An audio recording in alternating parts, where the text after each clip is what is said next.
What's up, guys? It's your friendly neighborhood turtle hermit, JackieChun.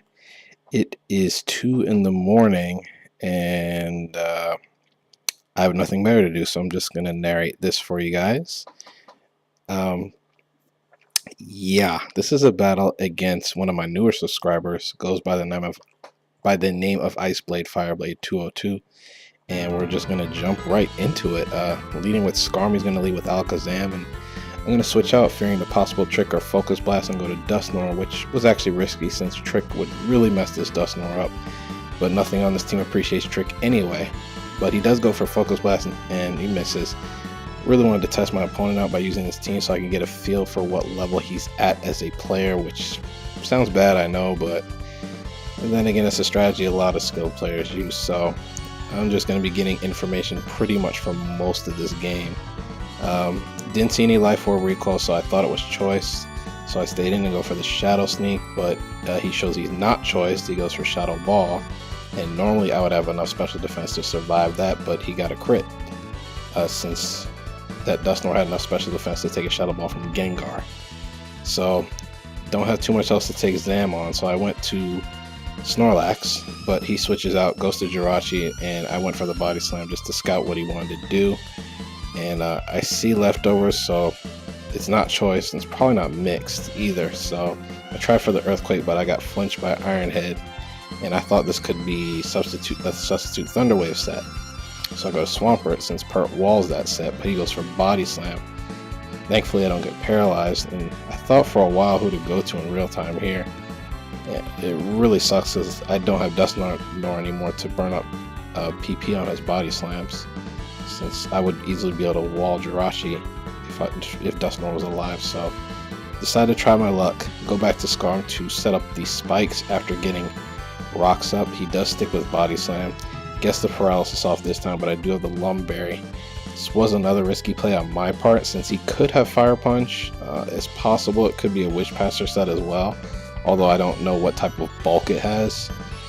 So apparently I realized that he could carry Fire Punch, so I just decided to scout for it and go back to Swampert, but he sticks to Body Slam. So at this point I realized he's just going to keep spamming Body Slam since my Ghost is gone, so I just stay in an Earthquake. And looking at the damage, I'm guessing it could be specially defensive Jirachi, but then again it could just have a little bit of HP investment, but not a whole lot since it lived the Earthquake, but not by that much. I did need to get Jirachi out of the way to ensure that Skarmory could come in safely and set up hazards, since I was still thinking about Fire Punch. And also my team is already slow, but I don't want to get random Parahacks later on, so just decided to eliminate that factor here and now. So second EQ is going to do it. In comes a Porygon 2. It's got Download, and here's where not having Dusknoir proved to be a bit annoying. Porygons use special attacks by nature, but now I have to put more pressure on Snorlax, since Skarmory's not a safe switch in because Discharge is pretty common on Porygon 2.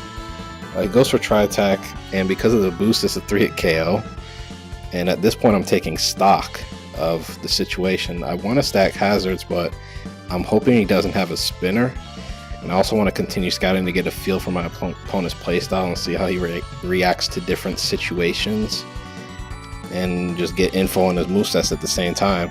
Other than that, I really don't know how I'm going to deal with this Porygon 2 since it is naturally bulky. So I decided to rest off the damage the next turn, try to get some damage on it, or try to set up a curse.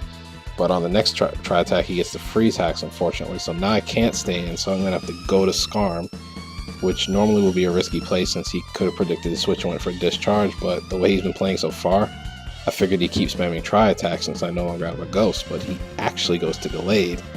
And I initially thought he was trying to take the opportunity to set something up, especially after seeing leftovers. I thought it was a bulk up set, so I just went for the obvious Brave Bird. I could have set up the spikes, but I don't think I wanted to take a fighting move at the time. I risk it getting a free setup is why I went for it. But he immediately switches to Azumarill. I wanted to see if it was a Sun Puncher or a choice set, so I go to Snorlax since it's pretty much fodder at this point. But he actually shows Hydro Pump, and it does a decent chunk. But despite that, I really wasn't fearing Azumarill at all at that point. So I go back to Scarm since I figured even if it specs Azumarill with specs, then I could take a hit and roost off the damage. But he actually shows his last year, which is Blissey, which I thought was a bit questionable. I guess he was thinking he could get some damage or on something with Seismic Toss. But now I know he doesn't have a spinner on his team, and I couldn't ask for a better situation than this. Blissey set up fodder for Scarm, and the worst it can do is Thunder Wave me, which is risky since I have Pert. So I just go right for the spikes. I'm not even going to scout for the status move. And he showed the counter predicting my Brave Bird, which turned out really bad for him since Counter Bliss is kind of a one-shot deal, and now the jig is up. So there's no way I'm going to attack now. I'm just going to set up all my spikes and then just root off all the damage he's going to do from Seismic Toss. So, and Blissey always slows games down. And the fact that I'm already using a slow team makes this game even slower. But I end up getting all my layers. And he really does realizes the situation that he's in. So he goes back to Porygon 2 because he's not getting anywhere. And he threatens the electric move. But I roost up here, and I'm going to switch out fearing the electric move and go back to Snorlax. He predicts the switch, and he's going to recover. And I'm thinking this Porygon 2, at the time I was thinking it would be a problem for me until a little bit later on. You guys will see. So I stay in half wanting to burn off the freeze and half wanting Snorlax to just go down at this point, but he recovers again. So I try to take advantage of the situation by going back to Scarm. Hopefully making him think I would stay in, but he does go for try attack again. I was praying for the freeze hack so I could automatically win, but not so. He gets the pair hacks instead. So I'm going to switch out one more time back to Snorlax, and at this point I took a look at Porygon 2's base speed at this point, since this particular team has never faced one, and I realized that since it has base 60 speed, I do have one thing that will outspeed it, but it has to come in safely. And he actually shows the Thunderbolt here, and I don't know if it was on accident or on purpose, but he did a good job bluffing it and trying to bait me until now, but it didn't work out for him. So I fodder Snorlax out, and I know Breloom will outspeed it and put something to sleep since I'm not really in a good position to sub first. I'm pretty sure he has Ice Beam after seeing Thunderbolt, but I somehow got the notion to go to Swampert first, thinking I could take an attack, but that ended up horrible, and I basically just wasted. So that's my only phaser. So I bring Breloom in here now, immediately go for the Spore so I can get a free sub on the next turn. And he kept Porygon 2 in his Sleep Fighter and then goes back to Alakazam on my sub. And looking at his team, he doesn't have any U-turners, which actually makes dealing with Breloom a bit more difficult for him, since now he has to use Alakazam to break the sub, and then bring in something else to try and one-hit KO Breloom. And I go for Seed Bomb as he breaks the sub to take Alakazam out, but I should have gone for Focus Punch, since the only other resist he has is Gallade, who still wouldn't appreciate the damage, and I could have kept Seed Bomb hidden and try to make him think that I could have the possible Stone Edge. The only thing he's got left for this Breloom is Gallade, since Breloom outruns the rest of his team, so he's going to force me out at this point. I know the Psychic Stab is coming. It turns out to be Psycho Cut, so I go back to Scarm to take it. And he goes for it again, expecting me to go back to Breloom, since I've been switching around all game. But I stay into Roost, since I didn't think I could KO with Brave Bird at the range Gallade is at right now. And typically Gallades with leftovers have some bulk invested somewhere, so not wanting to take a Brave Bird, he goes back to Porygon 2. I go straight for the Brave Bird to get damage on something. And at this point, Gallade is really the last thing standing in my way as long as I'm careful with Breloom. Although I do have an unrevealed poke that can do some damage as well. I know that he hasn't burned any sleep turns yet, so I take advantage of that by going back to Breloom now on the free turn of sleep. Pretty risky because he could wake up next turn, but I plan to sub up first. And if that doesn't work out, I can just Spore again and get behind a sub anyway. And that's exactly what happens here, and he does show he has the Ice Beam.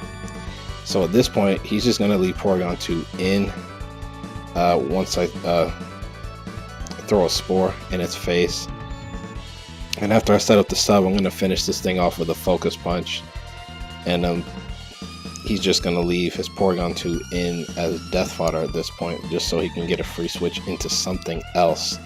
And the only thing has left once this Porygon 2 goes down is Gallade, Blissey, and Azumarill. And it's pretty clear what he's going to have to do in order to take care of this Breloom. Basically, he's going to have to bring Blissey in now, sacrifice it to break the sub with a Seismic Toss, and then bring Gallade in again so he can force me out. Because if he doesn't play it in that order, it's pretty much going to be game for him. He's not going to be able to finish this Breloom off. He needs to get this Breloom out of the way. So that's pretty much how it plays out over the next couple of turns. And gonna finish the Blissey off with a Focus Punch. And God, that's just I don't care how many times I watch that health bar go down. It's really painful when it's a Blissey. It really is. But yeah, it finally goes down. He does bring Gallade in. It's gonna force me out again. And I'm just going to decide to go back to Skarmory at this point, because I know what position he's in. If he doesn't KO Breloom, it's pretty much good game for him. And because I know this, the game is pretty much mine. He has to keep Gallade alive. So he's going to go to Azumarill to sack it to the Brave Bird. And then after I take him out with the Brave Bird, he's going to go back to Gallade. Now, I was thinking here he was going to try to get himself back into a decent position, and that would allow him to kind of get back into the game a little bit. So I thought he would go for the Fighting Stab here, but he just Destiny Bonds actually, which I thought was a little bit weird. I thought he might have done that to just lower the score, and it might have been the fact that I still had one poke left he hadn't even seen, which could take one attack from Gallade barring a crit. But yeah, that's going to be the game. It's a 2-0 victory for me. And afterwards, he did ask what my last was, and it actually is a Zapdos, which was physically defensive. But the Destiny Bond definitely surprised me, because it had me second guessing his set. I was positive it was a bulk up set, but it turns out he was actually running Close Combat along with another coverage move. But anyway, it was a good game. Icebladefireblade202. Hope to play you again sometime. And yeah, guys, not too much else to say. Just stay tuned for the next episode. But until then, I'm out. Peace.